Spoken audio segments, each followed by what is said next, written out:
Why did it take 65 years to name this child?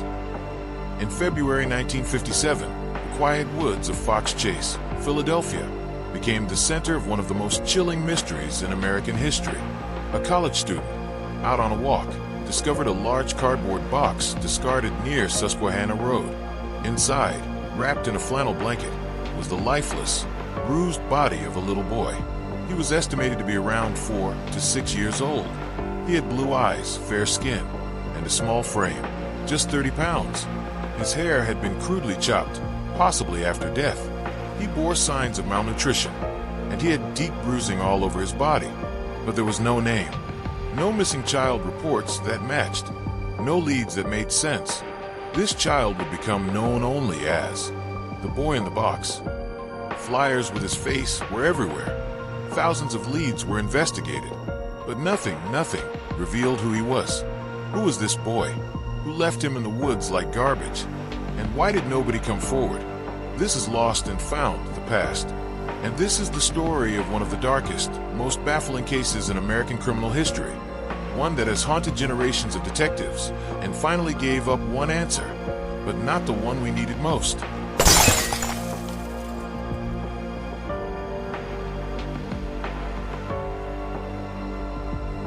The box was from JCPenney, a large, corrugated cardboard carton that had once contained a bassinet.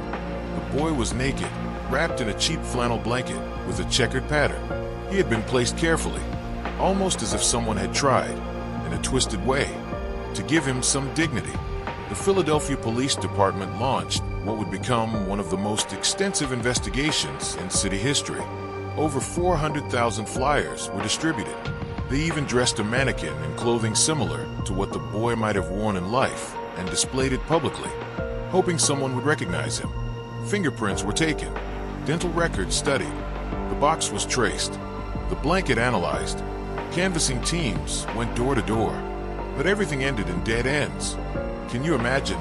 A little boy murdered and no one reported him missing? How is that even possible? Two main tips emerged early on.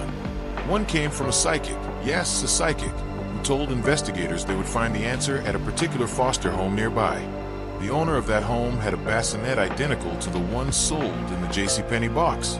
There were also blankets on a clothesline that looked eerily similar to the one found wrapped around the boy. But no hard evidence linked the foster home to the crime. Another dead end. Another theory came years later, from a woman only known as M.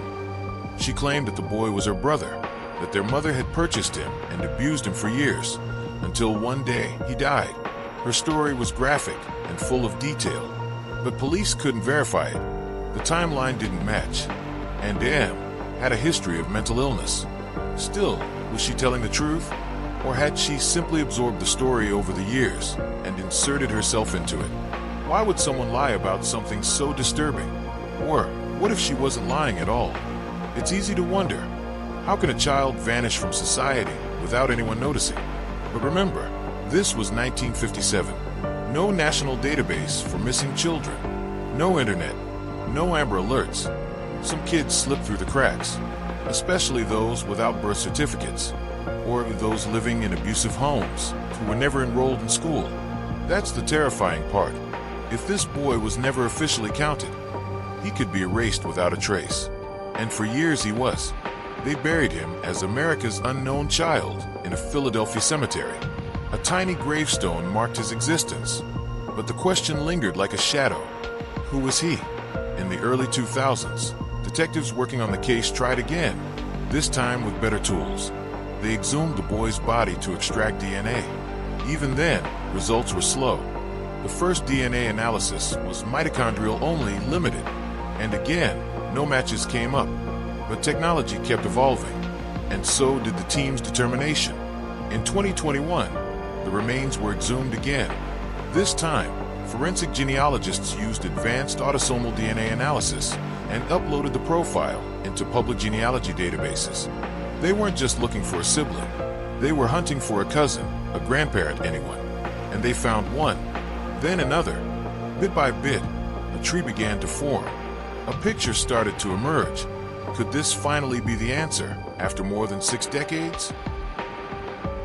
On December 8th, 2022, at a packed press conference, the Philadelphia Police Department made a stunning announcement. The boy in the box was no longer unknown. His name was Joseph Augustus Zarelli, born on January 13th, 1953. He was just 4 years old when he died. I have some extraordinary news to share with you about one of Philadelphia's oldest unsolved homicides. Without the hard work, dedication, and passion and the doggedness of the many, we would not be here today to give America's formerly unknown child, Joseph Augustus Zarelli.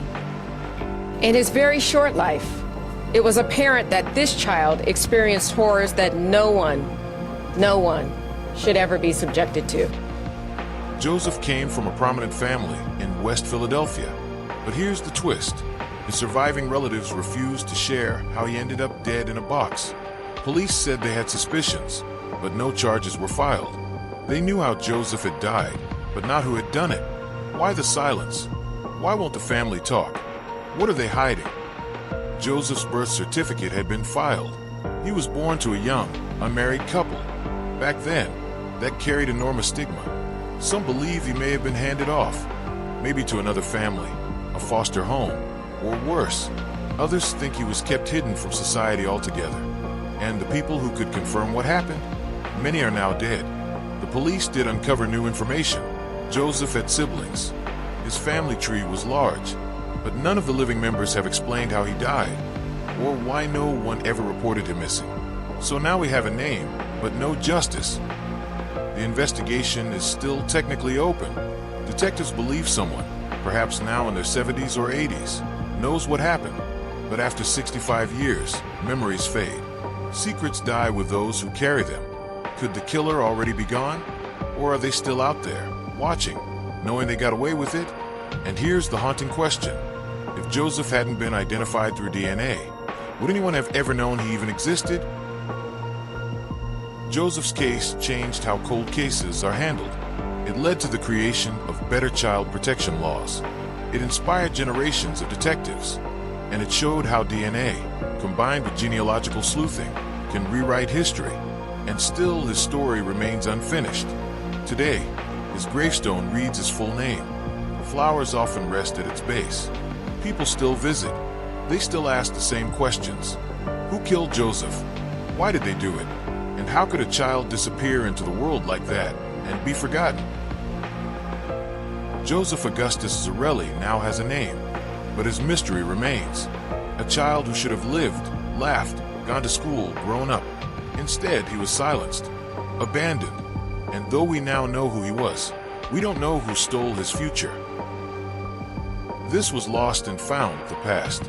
If Joseph's story shook you the way it shook us, stick with us, because there's still so many more mysteries waiting to be found.